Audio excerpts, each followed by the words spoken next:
Занаечиите од Охрид бараат од институциите поголема поддршка за зачувување на традиционалните занаети.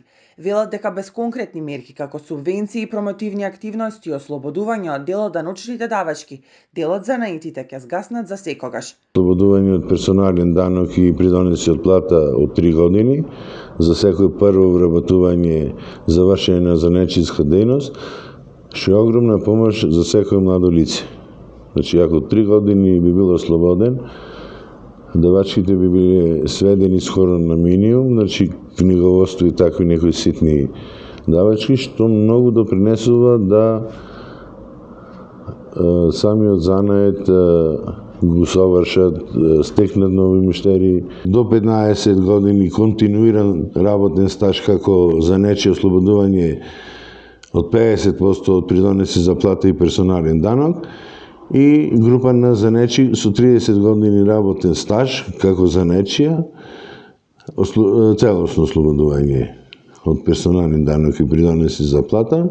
Според нив, најголем проблем е што младите немаат економски мотив да продолжат со занаечиство. Трошоците се големи, а заработката мала. Освен тоа, нема систем кој ќе овозможи пренесување на мајсторството на нови генерации преку школи, обуки или програми за ученички пракси.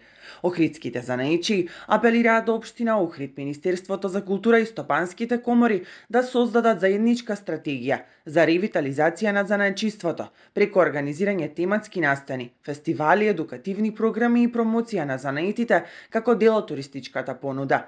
Исто така, локалната ја што барав од двајцата кандидати за градоначалници да се организираат повеќе сајми за занаечиство, семинари за занаечиство, бесплатни курсеви.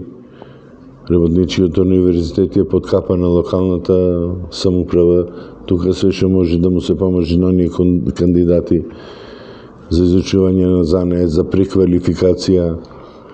Борбата со нелојалната конкуренција исто спомнавме со двајцата кандидати. Значи, бројката на дефицитарни занаети е негде околу 1000 на ниво на република.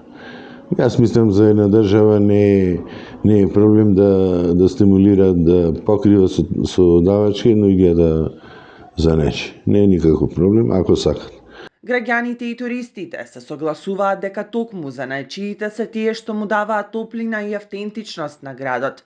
Без нив, велат, чаршијата ќе биде само камен, а не приказна.